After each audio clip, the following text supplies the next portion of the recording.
Since everybody's left us, let's talk about the Tongass. This is a little bit of a follow-up to the questions that I posed to you in the Energy Committee. But at that hearing, you mentioned that you didn't think that the Forest Service needed to request the money in the FY17 budget for site stand inventory studies to look at the young growth and in terms of how much is actually available. You know my concerns there. Can you give me, I guess, you kind of outlined why you think you didn't need it at the hearing. How much in program funds will be made available for this inventory study?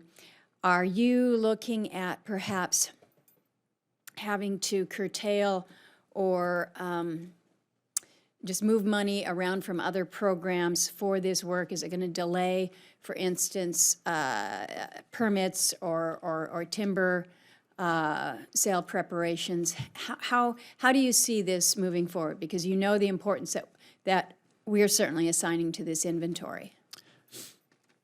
Well, Madam Chair, it will not have any impacts on the ongoing operations programs we have there on the Tongass. So we're using our state and private funding to work with the state to be able to do the inventory on 50,000 acres of young growth and 20,000 acres of old growth, which will provide the information for the project level design that we need as we continue to move forward, following the plan amendment. How much are you counting on the state for funding for it? Because as you know, they're in a world of hurt right now with their budget.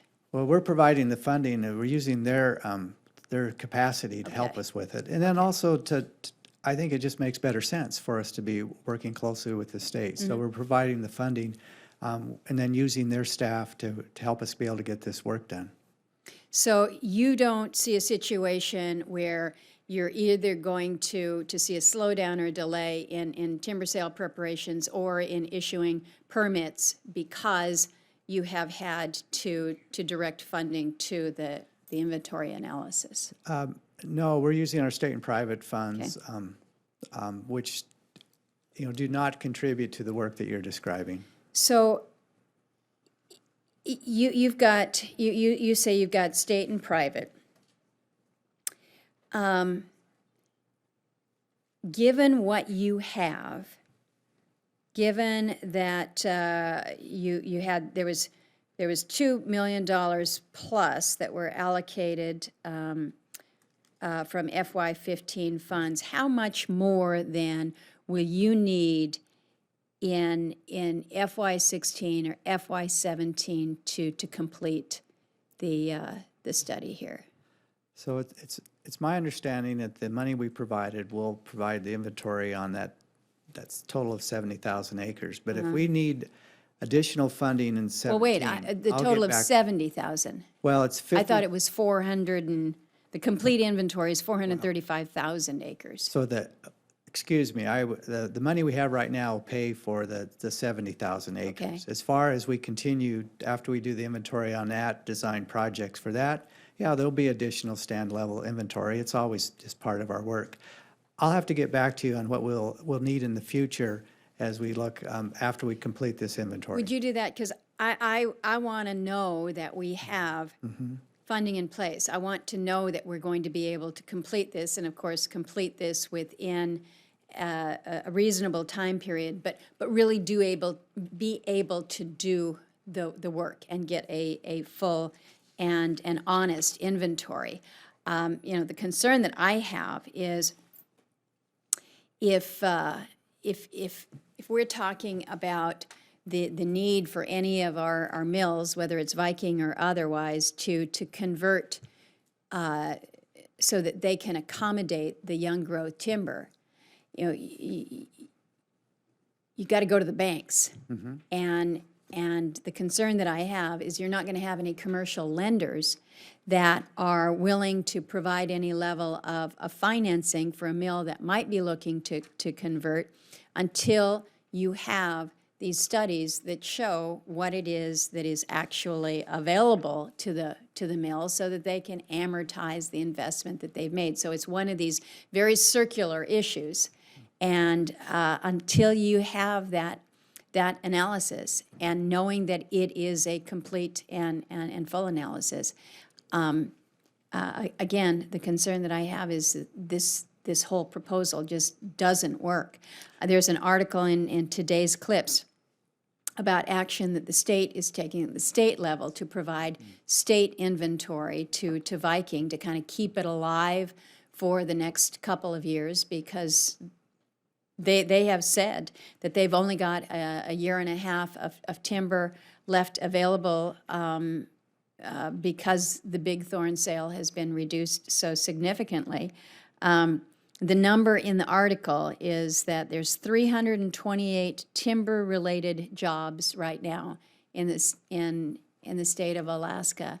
It's the lowest number since 1890. 1890. And again, I haven't fact-checked that, but that was what was reported yesterday.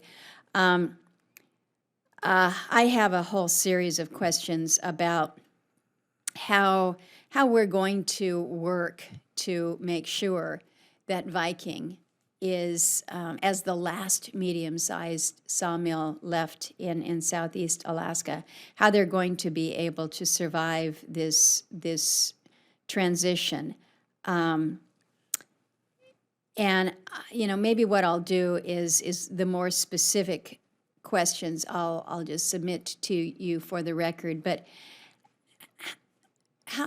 just tell me how, if Mr. Dahlstrom were sitting here today, how would you tell him that the Forest Service intends to keep Viking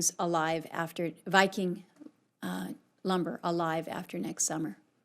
Well, I would start with our 5-year plan that shows the sales that we're planning to move forward with, to when we'll have the NEPA done, when we'll have the make the offer. And that's with the old growth bridge timber that we're still committed to doing. And then in addition to that, I would also talk about the young growth that we're going to start moving into. And then with ideally, the inventory is essential, so we have the information to be able to do those future projects. But I also think what's more important is that after the plan amendment's completed, we'd be in a position to enter into a long-term stewardship contract on that young growth. So not only would you have the inventory information that you would need, here you would have a stewardship contract that guarantees the Forest Service is going to make X amount of material available over the next 10 years. But I think Mr. that's what's Dahlstrom necessary. has to get to that time period when this is all happening, because right now he can get Viking lumber through next year. Are the sales coming from Nocatee? Are they coming from Wrangell Island? It is one thing to show somebody the plan. It's another thing to show him the timber, show him the logs.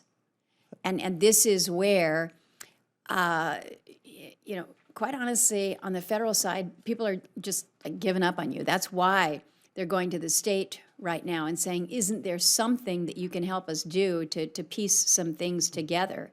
Because they're not seeing, we keep talking about a transition, and on paper it might look okay, but in the meantime you have to have operators that are staying alive. Promises of being able to go to young growth work if you're able to convert your operations to that, but in the meantime, what do you have that's piecing you together? So we have these conversations either here in Interior Probes or at the Energy Committee, and again, the believability about how this all works on the ground, out on the mill site, that part of it's not translating, Chief, and that's the problem for Mr. Dahlstrom and for people like me that are trying to help him. Well, Senator, I appreciate your concern. The other thing, the region, I think, is doing an excellent job to reach out and work with everyone, whether it's the state, which I really appreciate what they're doing, whether it's Sea Alaska, whether it's Mental Health Trust, to be able to look at what we can do together. So we have kind of a coordinated program over this, especially through this bridge time, so that here's the amount of bridge timber that's going to be available over this period of time. And we're talking about many years. I mean, it's not going to happen, tomorrow or the next year. So the bridge timber has to be over for that period of time. And then at the second time, for the Forest Service then to be moving forward with our young growth and to be able to put enough of it out there that would justify the investment to retool a mill. And that's where there's got to be some level of certainty. And that's where when I reference a long-term stewardship contract, for instance, is one way to provide that certainty on the young growth. That's in addition to what we're doing to be able to have that coordinated effort to be able to provide the bridge timber, into the future.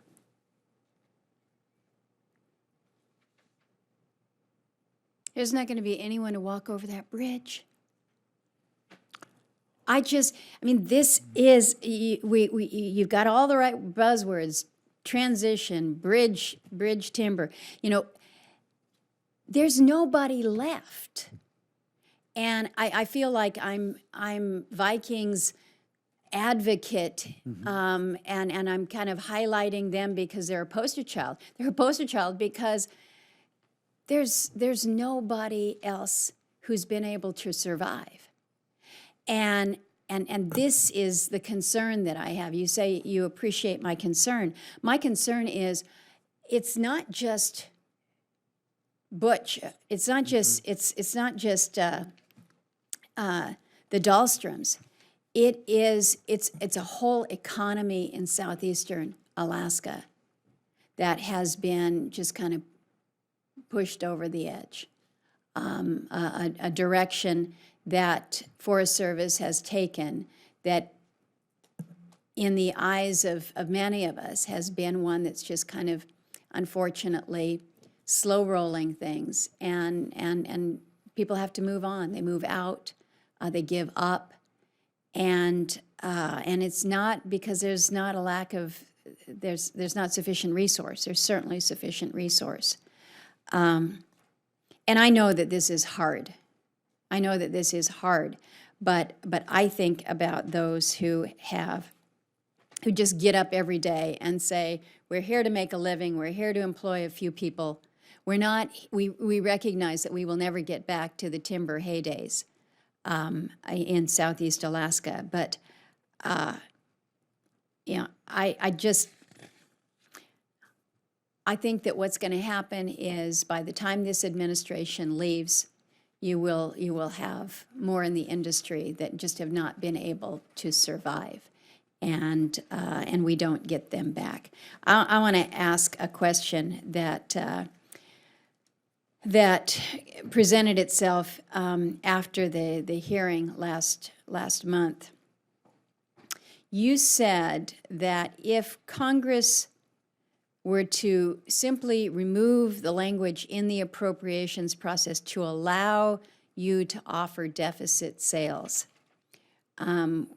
basically where timber is expected to be unprofitable to harvest and sell, that you could probably offer a lot more timber for sale in the Congress. Now, I heard that, and I have to think that I misunderstood it, because it sounded like what you were saying was that if we here in Congress allowed you to sell more unprofitable timber, that you could offer a lot more of it.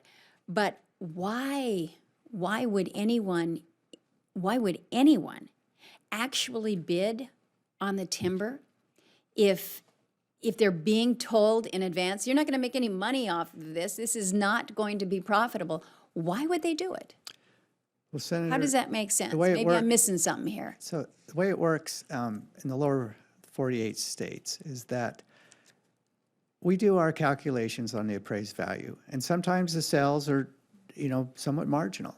So what we do, we sit down with the operators and we share it and say, is there anyone interested? And if there's no interest, then we go, okay. And often we put it out, and sometimes we have no bids. But there are sales that from our calculations that look like they're marginal, and they get bought because the Is that going to be true in the Tongass? No, on the Tongass, we have to go through the calculation to calculate the logging costs, the stumpage rate, a set profit margin, and then also to cover a percent of the risk. So it's kind of a locked-in figure, and that we don't get to factor in the changes in the market. We don't get to factor in that, well, by having that other 15 million board feet, it keeps my shift going, so I have efficiencies. So what we'd like to do is just be able to offer this. If it's not profitable, we don't expect anyone to buy it, but it puts an additional burden on us. And for instance, we had a sale last year. But how, doesn't that take money and staff to prepare all that, and you're just going to hope maybe that Well, somebody bids? it's been working for us. It's more really just to provide the industry, the operators, some options so they can look at it, and they can also give us some feedback about, okay, what changes can we make to make it a little bit more profitable for them. But it's just it's a requirement that we're able to operate without it in the rest of the states. And so I expect that some of these sales, and we have several of them that I'm asking the region to take a look at, because the prices of timber have come up the last couple of years. We're in a much better shape today than we were like 3 or 4 years ago.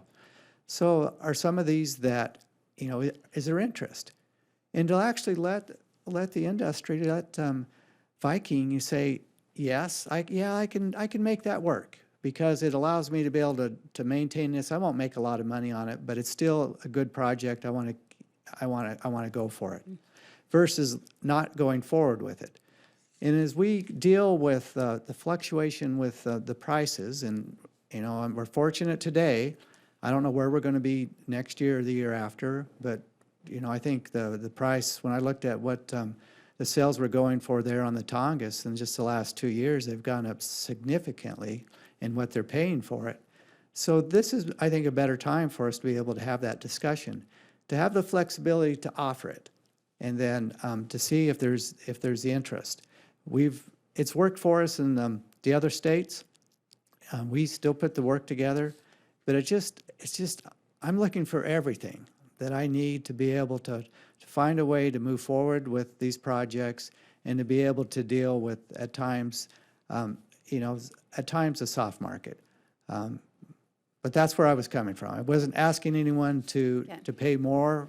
Because the last thing, we don't want anyone to lose money. We need them to stay in business. They can't stay in business if they're losing money.